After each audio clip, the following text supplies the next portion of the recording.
शादी के बाद जब दुल्हन विदा होकर निकली तो सबने समझा अब वो कभी इस घर में नहीं लौटेगी। लेकिन किसी ने ये नहीं सोचा था कि वो अपने ससुराल कभी पहुंचेगी ही नहीं।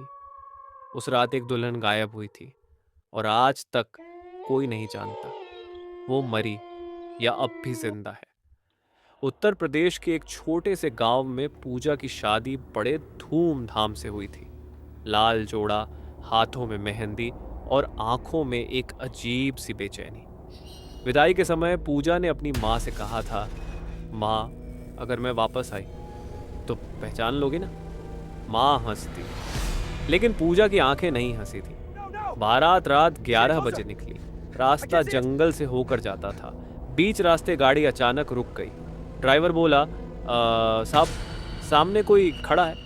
लेकिन बाहर कोई नहीं था। जब सबने पीछे देखा तो दुल्हन की सीट खाली थी। ना दरवाज़ा खुला, ना चीख सुनाई दी। पूजा गायब थी। पुलिस आई, केस दर्ज हुआ, लेकिन जंगल में कोई सबूत नहीं मिला। 3 महीने बाद उसी रास्ते से गुजरने वाले लोग कहने लगे, रात में एक दुल्हन दिखती है जो गाड़ियों को रोकती है। एक ट्रक ड्राइवर बोला। उसने मुझसे पूछा था, मुझे मेरे ससुराल पहुंचा दोगे क्या?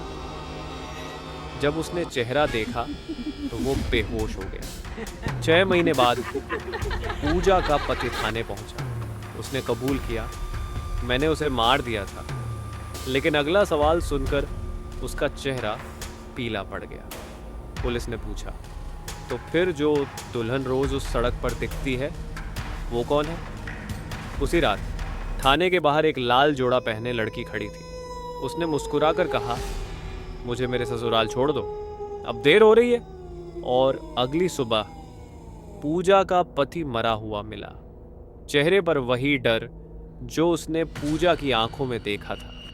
कुछ अपराध कानून नहीं, आत्माएं सजा देती है।